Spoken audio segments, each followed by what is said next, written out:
Clara May Thornton had known comfort once.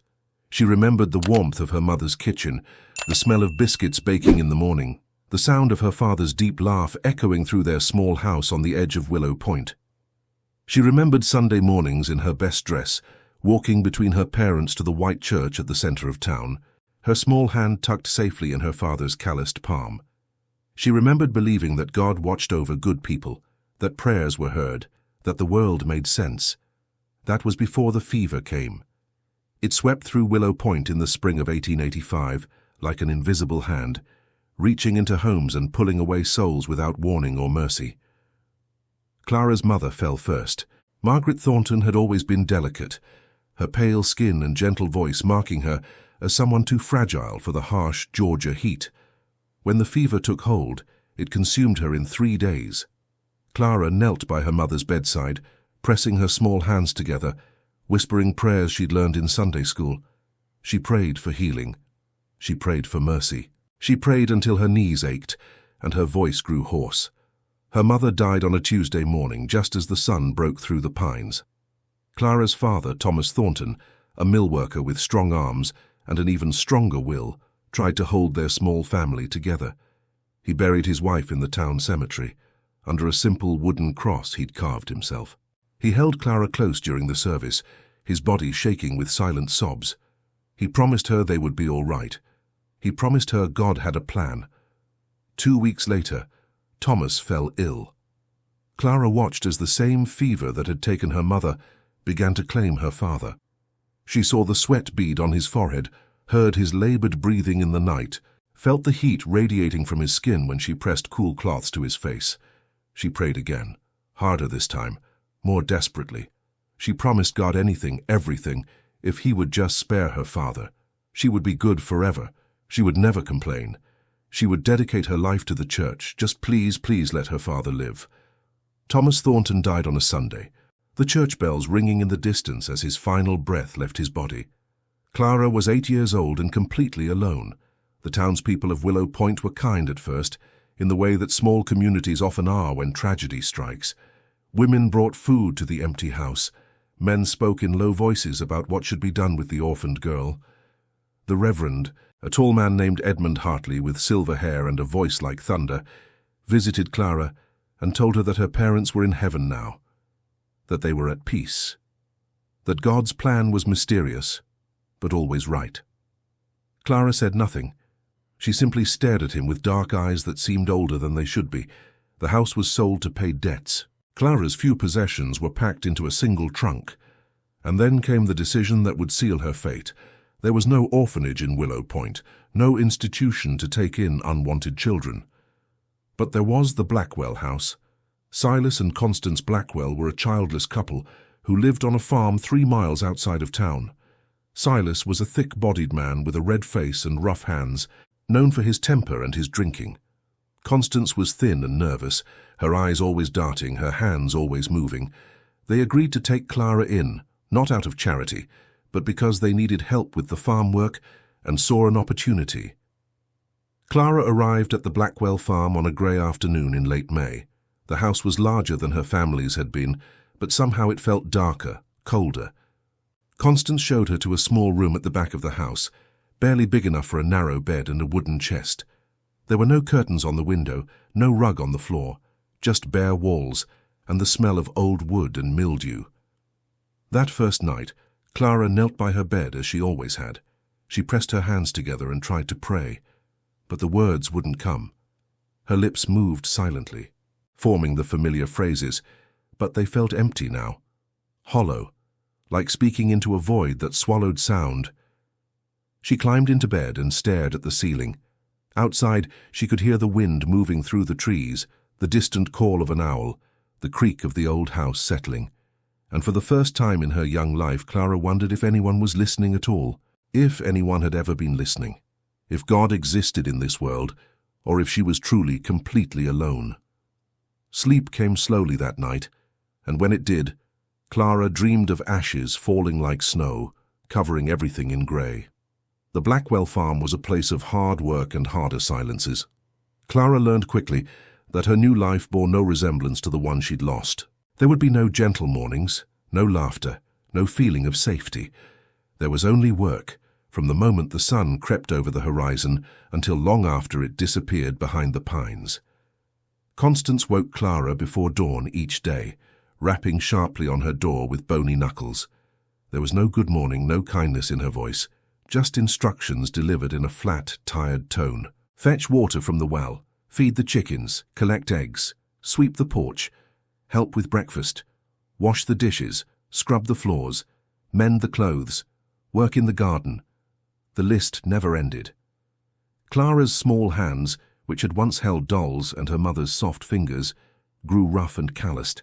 Her back ached from carrying buckets too heavy for her size. Her arms burned from scrubbing laundry on the washboard until her fingers were raw. But she never complained. She'd learned that complaints brought consequences. Silas Blackwell was a man who believed children should be seen rarely and heard never. He sat at the head of the table during meals, his thick fingers gripping his fork like a weapon, his small eyes watching Clara with something between suspicion and contempt. When he spoke to her, which was seldom, his voice carried the weight of absolute authority. One morning, 2 weeks after Clara's arrival, she accidentally dropped a plate while washing dishes. It shattered on the kitchen floor, pieces of cheap porcelain scattering across the wood. Clara froze, her heart hammering in her chest. Constance's face went pale. Before Clara could move to clean it up, Silas appeared in the doorway. He didn't yell. That would have been easier. Instead, he walked slowly across the kitchen, his boots crunching on the broken pieces, and stood over Clara. His shadow fell across her like a physical weight. He reached down, grabbed her thin arm, and dragged her to the small room at the back of the house. He pushed her inside and locked the door from the outside. Clara spent the rest of that day and the entire night locked in the room with no food, no water, no lamp. Just darkness and silence. She sat on the edge of her bed, her arm throbbing where Silas had gripped it, and stared at nothing. She didn't cry. Tears seemed useless now, a luxury she could no longer afford. When Constance finally unlocked the door the next morning, she said nothing about what had happened.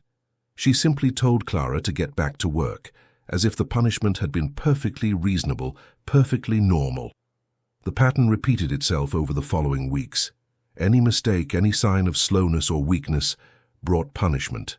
Sometimes it was being locked in her room. Sometimes it was having her meager dinner taken away.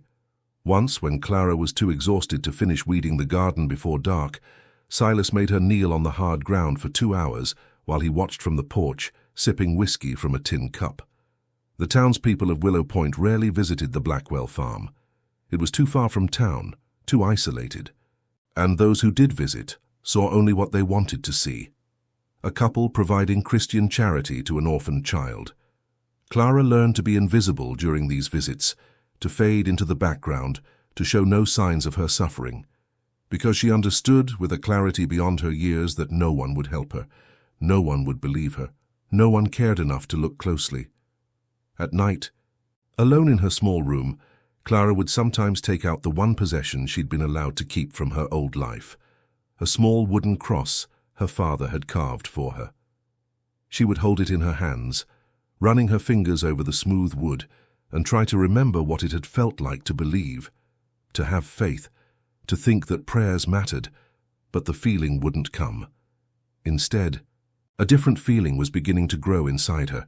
It started small, like a seed planted in dark soil, a feeling of anger, of abandonment, of betrayal, not toward the Blackwells, who were simply cruel people doing cruel things, but toward something larger, toward the God she'd prayed to so desperately, who had let her mother die, who had let her father die, who had delivered her into this hell and then vanished into silence.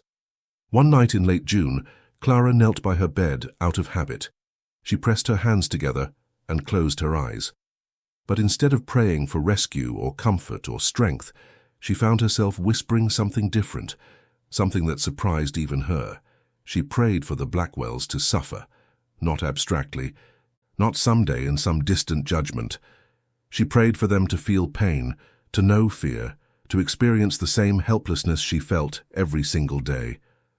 The words came from somewhere deep and dark inside her, a place she hadn't known existed.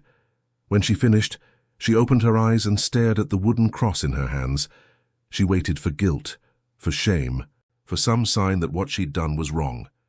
But nothing came, just a strange sense of calm, like she'd finally spoken a truth that had been building inside her for weeks. Clara placed the cross back in her trunk and climbed into bed. Outside, a storm was beginning to gather, thunder rumbling in the distance. She closed her eyes, and for the first time since arriving at the Blackwell farm, she slept deeply and dreamlessly. Summer in Georgia was unforgiving. The heat pressed down on the land like a heavy hand, turning the red clay roads to dust and the air to something thick and difficult to breathe. The Blackwell farm seemed to shimmer in the afternoon sun, the fields stretching out in waves of green and brown, the old house creaking and groaning as the wood expanded in the heat. Clara worked through it all. Her thin cotton dress clung to her back with sweat. Her dark hair, once carefully braided by her mother's gentle hands, now hung in a tangled mess she barely had time to tie back. Her skin, which had been pale like her mother's, was now tanned and dust-covered. She was becoming something different than she'd been, harder, colder, more resilient in ways that had nothing to do with strength and everything to do with survival. The garden behind the house was Clara's responsibility. Rows of vegetables that needed constant tending, beans, squash, tomatoes, okra. She spent hours each day on her knees in the dirt, pulling weeds, checking for insects, watering when the rain didn't come. Her hands were perpetually stained with soil, her fingernails broken and black. It was during one of these long afternoons in the garden that Clara first noticed something strange. She'd been working near the tomato plants, carefully removing hornworms from the leaves, when she saw a bird lying on the ground near the fence. A sparrow. It wasn't moving, but it wasn't dead either.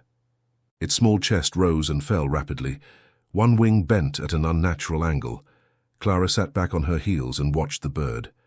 She'd seen death enough times now to recognize its approach.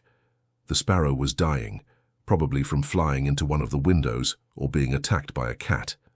There was nothing to be done. It would be over soon. She reached out and gently picked up the bird. It was warm in her palm, its tiny heart beating frantically. Clara looked at it for a long moment, this small, fragile thing that was suffering for no reason, that had done nothing to deserve its fate.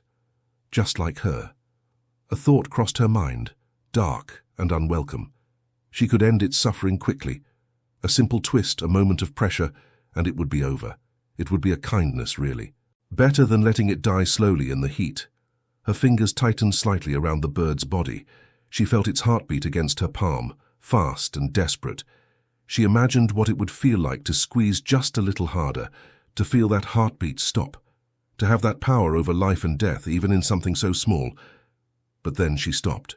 She carefully placed the bird in the shade beneath a bush, where it would be cool, where it might have a chance.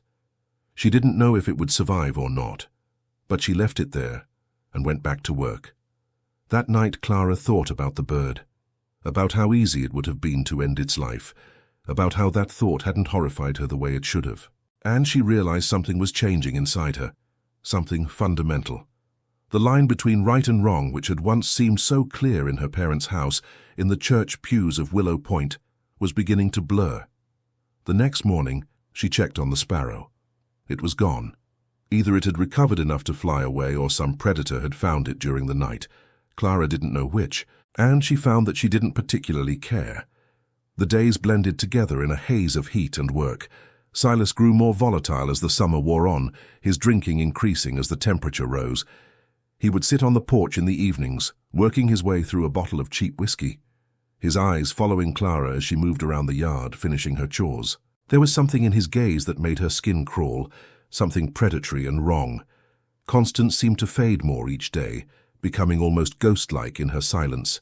She moved through the house like a shadow, speaking only when necessary, her hands constantly trembling. Clara sometimes wondered what Constance's life had been before this, what had brought her to this isolated farm with this terrible man. But she never asked. They weren't that kind of people, the Blackwells. They didn't share stories or confidences. They simply coexisted in mutual misery. One evening in late July, Clara was bringing in water from the well when she heard raised voices from inside the house. Silas and Constance were arguing, which wasn't unusual, but this time it was different, louder, more intense. Clara set down the bucket and moved closer to the window, staying in the shadows. Silas's voice was slurred with drink. He was accusing Constance of something, though Clara couldn't make out exactly what. Constance's voice was high and defensive, pleading. Then came the sound Clara had learned to recognize, the sharp crack of a hand meeting flesh. Constance cried out. Something crashed to the floor. Clara stood frozen outside the window. She knew she should feel something. Horror, fear, pity. But instead, she felt only a cold curiosity. This was what the Blackwells were. This was the truth beneath the surface. And she was learning that truth was rarely kind or noble. Truth was usually ugly and brutal and simple. The argument ended as suddenly as it had started. Clara heard Silas's heavy footsteps crossing the floor, heard the door to their bedroom slam shut. Then silence. She waited a few minutes before bringing the water inside. Constance was in the kitchen, her cheek red and swelling, tears streaming down her face. She looked at Clara with eyes that were empty of everything except exhaustion. Clara set down the bucket and went to her room without a word. She closed the door behind her and sat on her bed in the darkness. She thought about her prayers, the ones she'd been taught in church, the ones about forgiveness and turning the other cheek and loving your enemies. They seemed absurd now, childish stories for people who'd never known real cruelty. She thought about her new prayers, the dark ones that had been growing inside her, the ones that asked not for mercy, but for justice, not for peace, but for retribution. Those prayers felt more honest, more real. Outside, the cicadas sang their endless song and the heat refused to break, and Clara May Thornton continued to become someone her parents wouldn't have recognized. August arrived with no relief from the heat. The crops in the fields began to wither, despite all of Clara's efforts to keep them watered. The well water grew lower each day, making each trip with the heavy bucket more exhausting than the last. The air itself seemed to press down on Willow Point, thick and suffocating, as if the very atmosphere was holding its breath, waiting for something to break. Clara turned 9 years old on August 15th. No one remembered. No one mentioned it. The day passed like any other. Work from dawn until dark, a small portion of food at dinner, and then solitude in her small room. But Clara remembered. She lay in bed that night and thought about her last birthday, when her mother had baked a special cake, and her father had carved her a small wooden bird that she'd treasured. Those people, that life, felt like something from a dream now. Something that had happened to someone else. She no longer cried for her parents. She no longer prayed for things to get better. She'd learned that tears and prayers were equally useless in a world that ran on power and cruelty. What mattered was survival. What mattered was endurance. And slowly, in the deepest parts of herself, what was beginning to matter was revenge. The thought of revenge had started small, barely a whisper in the back of her mind, but it grew stronger each day, fed by every cruelty, every injustice, every moment of suffering. Clara began to fantasize about it during the long hours of work. She imagined the Blackwells experiencing the same pain they inflicted. She imagined them helpless, afraid, alone. The fantasies brought her a strange kind of comfort, a warmth that had nothing to do with kindness and everything to do with a cold, hard satisfaction. One morning, Clara was feeding the chickens in the yard when she noticed something odd. 3 of the hens were dead, lying in the coop with no obvious cause, no signs of predator attack, no illness she could see. They were simply dead. Silas was furious when he discovered it. Blaming Clara for not taking proper care of the animals, he made her bury the chickens in the hard ground behind the barn, the sun beating down on her as she dug with a shovel too big for her small frame. As Clara dug, she thought about the dead chickens. She thought about death itself, how arbitrary it seemed, how it came without warning or reason. Her mother had died. Her father had died. These chickens had died. Death was everywhere, touching everything, and no amount of prayer or goodness seemed to stop it. So what was the point of being good? What was the point of mercy or kindness in a world where death came for the innocent and the guilty alike? That night, another chicken died, and the night after that, 2 more. By the end of the week, half the flock was gone. Silas's rage grew with each loss. He accused Clara of poisoning them, of deliberately sabotaging his farm. He struck her across the face with the back of his hand, the first time he'd done so, leaving her ear ringing and her cheek blazing with pain. Clara took the blow without making a sound. She looked up at Silas with eyes that were dark and empty, and for just a moment something in her gaze made him take a step back. There was nothing childlike in those eyes anymore, nothing innocent or afraid. Just a cold, patient hatred that seemed far too old for a 9-year-old girl. The chicken deaths stopped as mysteriously as they'd started. Clara never knew what had caused them. Disease, perhaps, or contaminated feed. But she noticed that after they stopped, Silas looked at her differently, with less certainty, with something that might have been the beginning of unease. Life on the farm continued its brutal rhythm. Clara's body adapted to the constant labor, growing lean and strong despite the meager food. Her hands were tough as leather now, her arms corded with muscle that shouldn't have existed on someone her age. She was becoming something forged by hardship, tempered by suffering, shaped into something harder and sharper than any child should be. She also began to notice things. Small things. The way Silas's hands shook slightly in the mornings before his first drink. The way Constance flinched at sudden sounds. The way the house itself seemed to settle differently at night, creaking and groaning as if it too felt the weight of what happened within its walls. And Clara began to understand power. Not the obvious power of size or strength, but the subtler power of patience and observation. She learned where Silas kept his whiskey bottles, how many he went through each week. She learned what made him angry and what made him distracted. She learned Constance's routines, her fears, her weak points. Clara wasn't planning anything specific, not yet. She was simply learning, gathering information, waiting. Because she'd learned another important lesson in her months on the Blackwell farm, that patience was its own kind of power, that waiting for the right moment was sometimes the most effective action of all. One evening in late August, as Clara was finishing her chores in the garden, she looked up at the house and saw Silas standing at the window of his bedroom, staring down at her. The sun was setting behind her, casting long shadows across the yard. For a moment they simply looked at each other across the distance.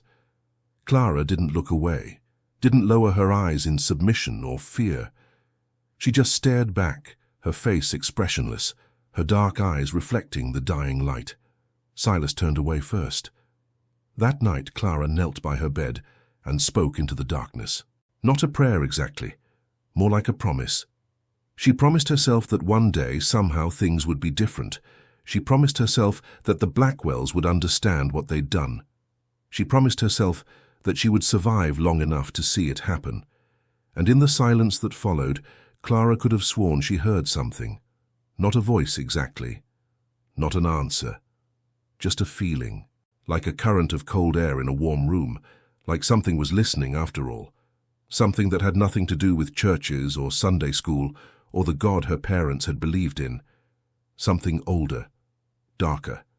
Something that understood revenge better than mercy. Clara climbed into bed and closed her eyes. Tomorrow would be another day of work, another day of survival. But she felt different now. Stronger, more certain.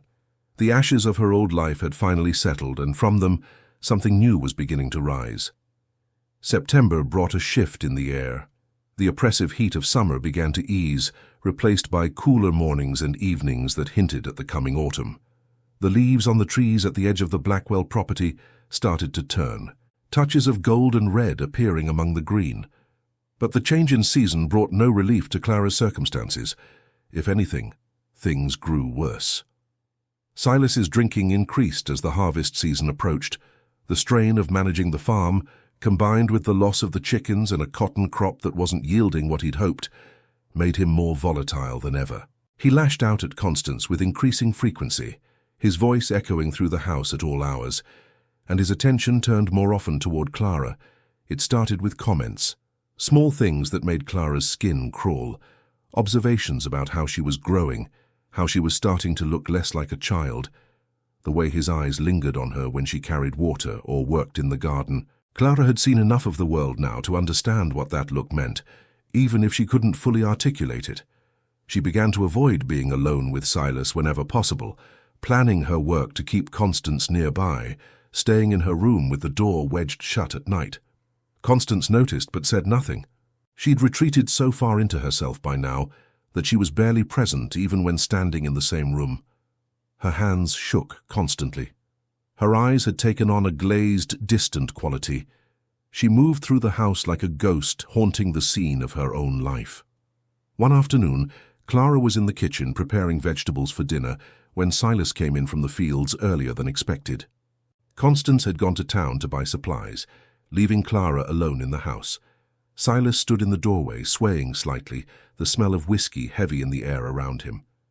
He watched Clara work for a long moment, saying nothing. Clara kept her eyes on the vegetables she was cutting, her heart beating faster. She heard him move closer, his boots heavy on the wooden floor. She felt him stop behind her, close enough that she could feel the heat radiating from his body. His hand reached out and touched her hair.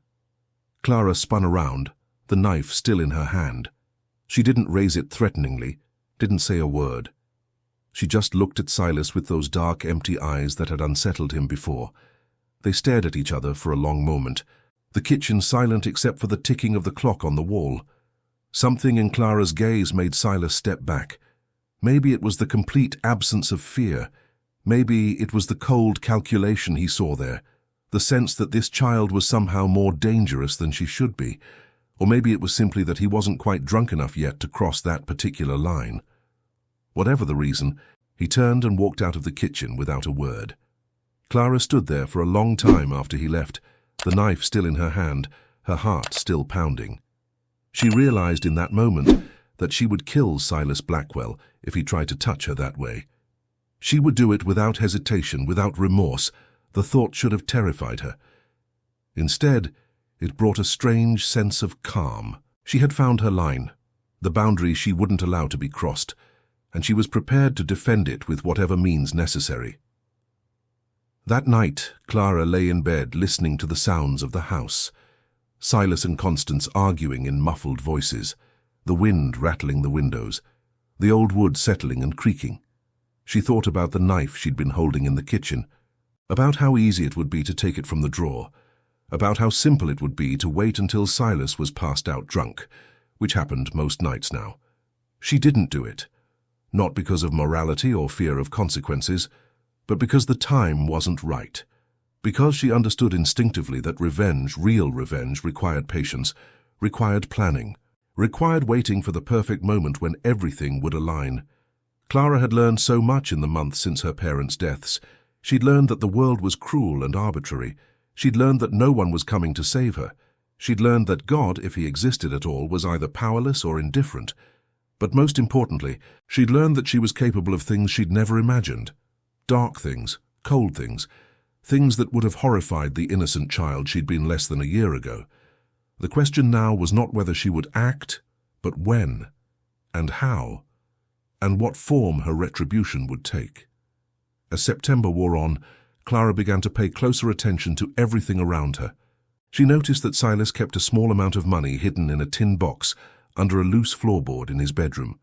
She noticed that Constance had a bottle of laudanum she took to help her sleep, kept on a high shelf in the kitchen. She noticed the patterns of their days, the routines that governed their lives, the small vulnerabilities that could be exploited. She also began to venture further from the house when she had the chance. During her trips to the well or to collect firewood, she explored the edges of the property. She found the old paths that led through the woods toward town. She located where the property line ended and the neighboring farm began. She was mapping her world, learning every inch of it, preparing for something she couldn't yet fully envision, but knew was coming. One evening, as the sun set and painted the sky in shades of orange and purple, Clara stood at the edge of the woods and looked back at the Blackwell house. From this distance, it looked almost peaceful. Smoke rising from the chimney, lamplight glowing in the windows, a picture of rural domesticity.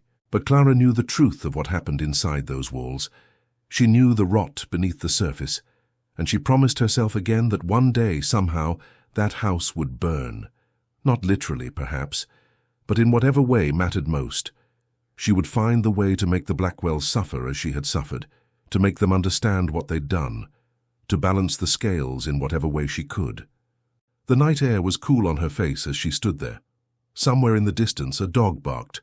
The first stars were beginning to appear in the darkening sky. And Clara May Thornton, 9 years old and already ancient with knowledge no child should possess, turned and walked back toward the house that was her prison, her school and the place where she was being forged into something new. October arrived with crisp mornings and the smell of wood smoke in the air. The cotton harvest was in full swing across Willow Point, and even the Blackwell farm, struggling as it was, required every available hand. Clara worked in the fields alongside Silas and Constance, picking cotton until her fingers bled and her back screamed with pain.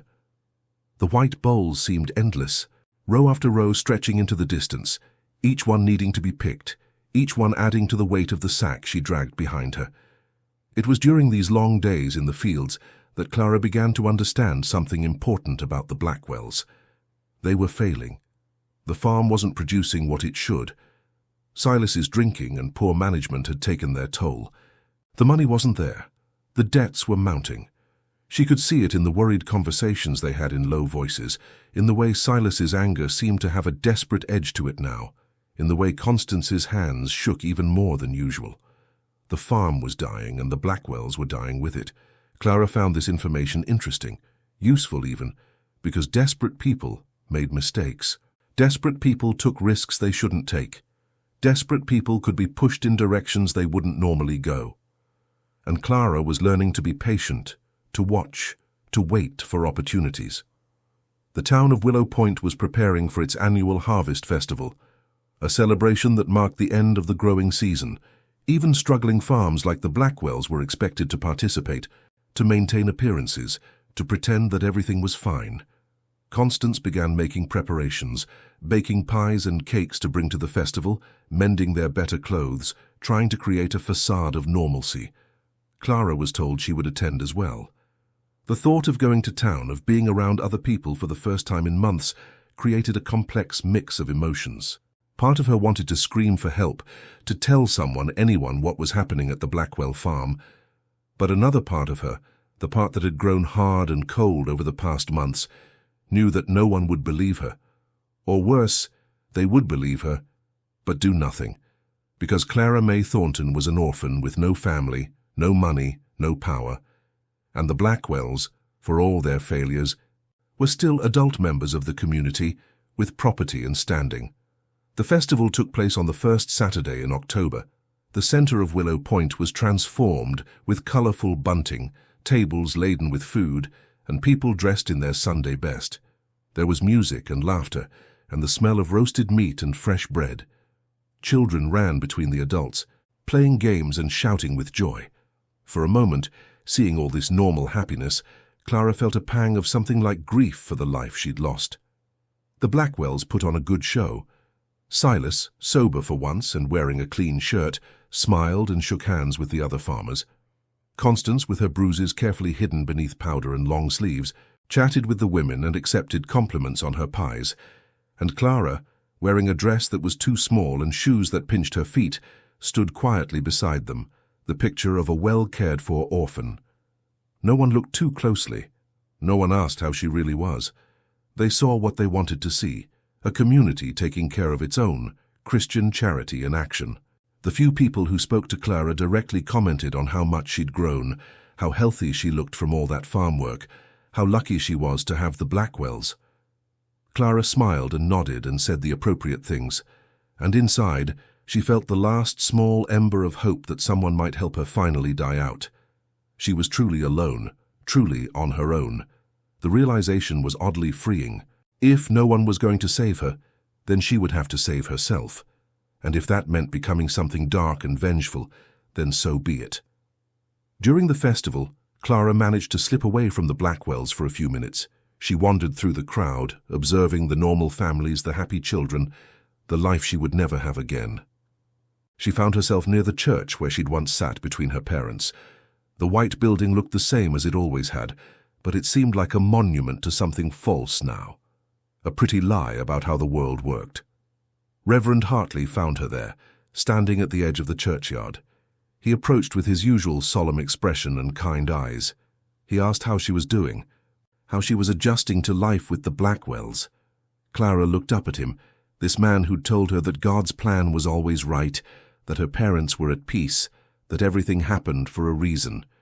She could have told him the truth, about the hunger and the work and the cruelty and the fear, about how Silas looked at her and what she knew he wanted to do, about how she lay awake at night, planning ways to hurt the people who hurt her. She could have told him all of it. Instead, she smiled and said everything was fine, that the Blackwells were good to her, that she was adjusting well, that she was grateful. Reverend Hartley smiled back, satisfied. He patted her head and told her she was a brave girl, that her parents would be proud of how strong she was being.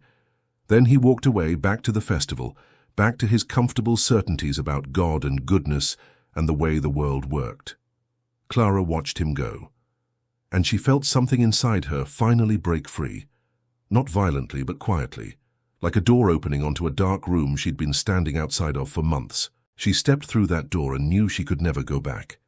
When she returned to where the Blackwells were standing, Silas looked at her with narrowed eyes, suspicious of where she'd been. Clara met his gaze steadily, no longer afraid, because she'd realized something important. Silas Blackwell might be bigger and stronger, but he was also weak. Weak in his drinking, weak in his anger, weak in his need to dominate. And weakness could be exploited. The festival ended as the sun began to set.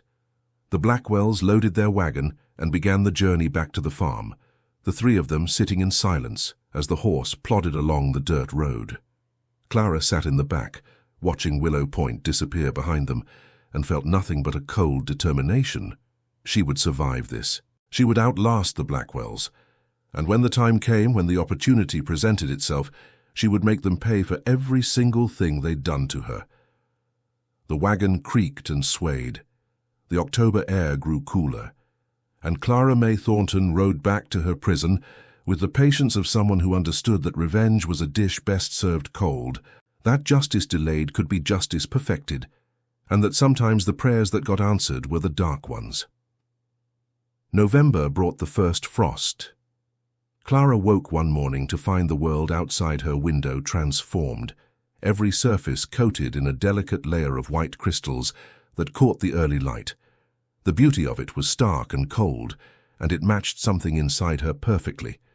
The warmth of summer felt like it had happened in another lifetime. Everything was cold now. Everything was hard and sharp and unforgiving. The Blackwells' financial situation continued to deteriorate. Clara overheard arguments about money, about debts to the bank, about whether they could make it through the winter. Silas's drinking grew worse, his behavior more erratic. Some days he would sit on the porch for hours, staring at nothing, the bottle never far from his hand. Other days his rage would explode over the smallest things, and Clara or Constance would bear the brunt of it. But Clara had changed. The blows still hurt, the hunger still gnawed at her stomach, the exhaustion still weighed on her bones. But these things no longer touched the core of who she was. She'd built something inside herself, a fortress of cold determination that pain couldn't penetrate. She endured because she was waiting, because she knew that empires fell and tyrants died, and patience was the longest rope with which to hang an enemy. One night in mid-November, Clara was awakened by sounds from the main part of the house, not the usual arguing, but something different. She heard Silas's voice, slurred and angry, then Constance's, high and frightened. Then a crash, the sound of something heavy falling. Then silence. Clara lay in her bed, listening. She should check on what happened. She should see if Constance needed help. But she didn't move. She simply lay there in the darkness, waiting. After a long moment, she heard Silas's heavy footsteps moving toward his bedroom, heard his door slam shut. Still, she waited.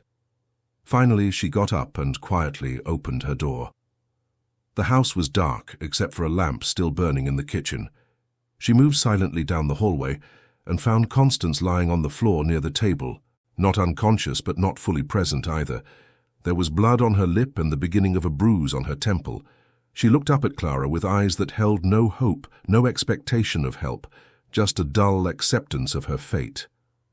Clara stood there for a moment, looking down at the woman who had done nothing to protect her, who had allowed her to be abused and exploited, who had been both victim and enabler. She felt no pity, no sympathy, just a cold calculation about whether Constance's suffering served her purposes or not. Finally, Clara helped Constance to her feet and into a chair. She brought a wet cloth and cleaned the blood from her face. She did these things mechanically, without kindness or cruelty, simply as actions that needed to be performed. Constance looked at her with something like gratitude, but Clara felt nothing in return. The capacity for that kind of feeling had been burned out of her months ago. That night marked a shift in the household dynamic. Constance began to see Clara differently, not as a child to be ordered around, but as something else. An ally, perhaps. Or at least someone who understood what it meant to survive in proximity to Silas Blackwell's violence. She started speaking to Clara more, small comments and observations, trying to build some kind of connection.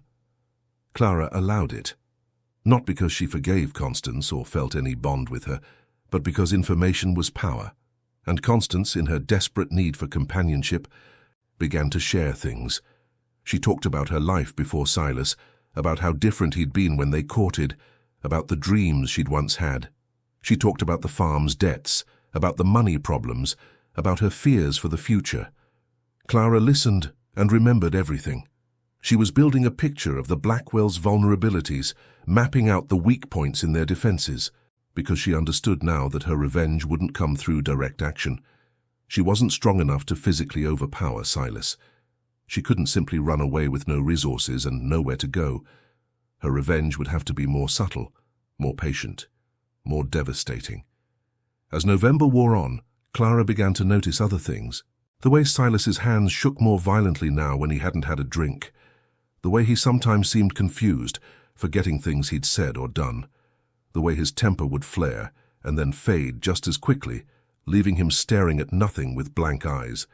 The whiskey was destroying him from the inside, eating away at his mind and body. Clara wondered how much longer he could last. A year? 2? Eventually the drinking would kill him. And then what? Would she and Constance be left alone on the farm? Would it be sold to pay debts? Would Clara be sent somewhere else? These questions occupied her thoughts during the long days of work. She was playing a long game now, thinking not just about survival day to day, but about what came after, about how to position herself for whatever future awaited, about how to ensure that, when the Blackwells fell, she wouldn't fall with them. One cold afternoon, while Silas was passed out drunk in his bedroom and Constance was in town buying supplies, Clara found herself alone in the house. She took the opportunity to search more thoroughly than she'd been able to before. She found Silas's hidden money, counted it, memorized exactly how much was there. She found Constance's laudanum and other medicines. She found documents related to the farm, letters from the bank, records of debts, and she found a gun. A revolver, kept in a drawer in Silas's room, loaded and ready. Clara held it in her hands, feeling the weight of it. She'd never fired a gun, but she understood the basic mechanics, point and pull the trigger. That simple action could end Silas Blackwell's life in a second, could free her from this nightmare immediately. But she put the gun back where she'd found it, because killing Silas that way would be too quick, too merciful, and it would make her a murderer, would force her to flee, would destroy any chance she had at a normal life afterward. No, her revenge needed to be more sophisticated than that. The gun was useful information to have, a tool that might be useful later, but not the answer to her problems. When Constance returned from town, she found Clara sitting quietly in the kitchen, darning socks by the light from the window. A perfect picture of domestic industry. Constance never knew that just an hour before, Clara had been holding a loaded gun and contemplating murder, with the cold calculation of someone 3 times her age. That night, as Clara lay in bed, she thought about the person she was becoming. She knew she should feel disturbed by how easily she'd considered killing Silas. She knew she should feel guilty about the lack of compassion she felt for Constance's suffering. She knew she should feel something other than this cold, patient hatred. But she didn't. The girl who would have felt those things had died months ago, along with her parents, along with her faith, along with her innocence. What remained was something harder, something that would survive, something that would eventually have its revenge in whatever form that revenge needed to take. December came with grey skies and bitter cold. The farm had settled into its winter routine, the fields empty and silent, the work focused on maintenance and survival. Clara chopped wood until her arms ached, hauled water from the well that took longer to fill each day, helped Constance preserve what food they had for the lean months ahead. The house was always cold now, the wind finding every crack and gap in the old walls, the small fires they could afford to keep burning, never quite enough to ward off the chill. Christmas approached, but there was no joy in the Blackwell house. No preparations for celebration, no anticipation of gifts or special meals. Just another day in the endless succession of days, marked only by its date on the calendar. Clara thought sometimes of Christmas past, of how her mother would make special cookies, how her father would read the nativity story from the family Bible, how they would sit together by the fire and feel grateful for what they had. Those memories felt like they belonged to someone else now. On Christmas Eve, Silas came home from town with a bottle of whiskey that must have cost money they didn't have. He spent the evening drinking methodically, his face growing redder, his movements more unsteady. Constance retreated to their bedroom early, leaving Clara alone in the kitchen washing the dinner dishes. She could hear Silas moving around in the main room, muttering to himself, the bottle clinking against the glass. Then she heard his footsteps coming toward the kitchen. She tensed but didn't turn around, keeping her hands in the washwater, keeping her breathing steady. Silas came up behind her, close enough that she could smell the whiskey on his breath, feel the heat from his body. His hand touched her shoulder. Clara went very still. This was the moment she'd been dreading and preparing for since September. This was the line she'd drawn. She reached slowly for the knife lying on the counter beside the wash basin, the one she'd been using to scrape plates. Her fingers closed around the handle. Silas's hand moved from her shoulder to her hair. His breathing was heavy, labored. Clara could feel him leaning closer. She tightened her grip on the knife, preparing to spin around, to strike, to do whatever was necessary.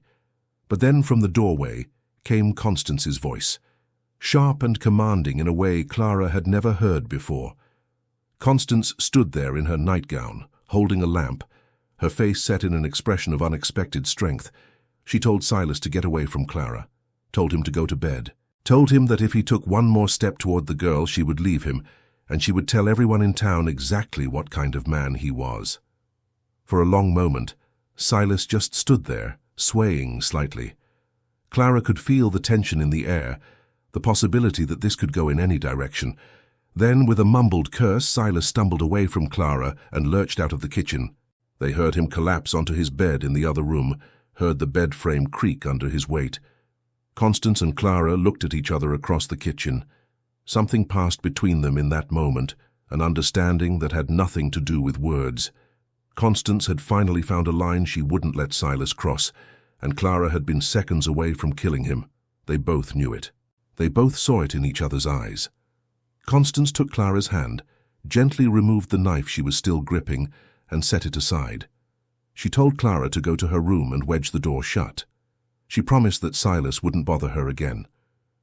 There was something in her voice that made Clara believe her. Clara went to her room and did as Constance suggested. She pushed her wooden chest against the door and sat on her bed in the darkness, her heart still pounding, adrenaline still coursing through her veins. She'd been so close to crossing a line that couldn't be uncrossed. She realized she wasn't sorry about how close she'd come. She was only sorry that the moment had been interrupted.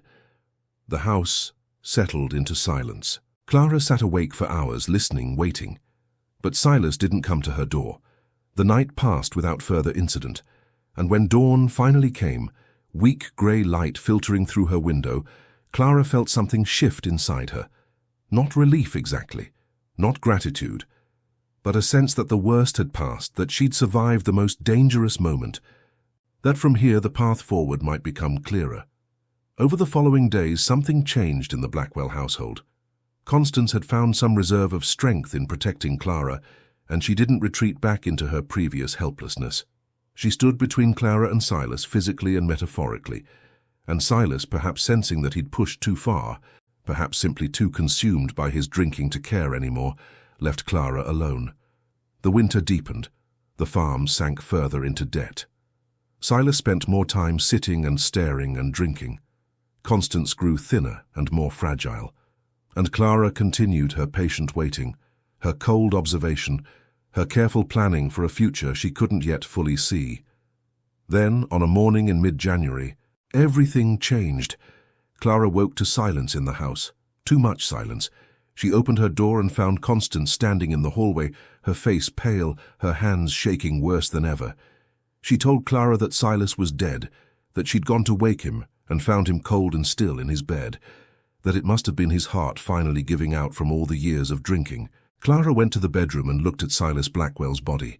His face was frozen in an expression that wasn't quite peaceful, his skin grey and waxy. He looked smaller in death than he had in life, all the menace and power drained away, leaving just a corpse on a dirty mattress. Clara felt nothing looking at him. No satisfaction, no relief, no joy, just a cool recognition that one chapter had ended and another was about to begin. She'd outlasted him. She'd survived. And now, the question was, what came next? The town doctor was summoned. The death was ruled natural, unsurprising given Silas's known drinking problem and general state of health. There was a small funeral attended by a handful of townspeople who felt obligated to pay their respects.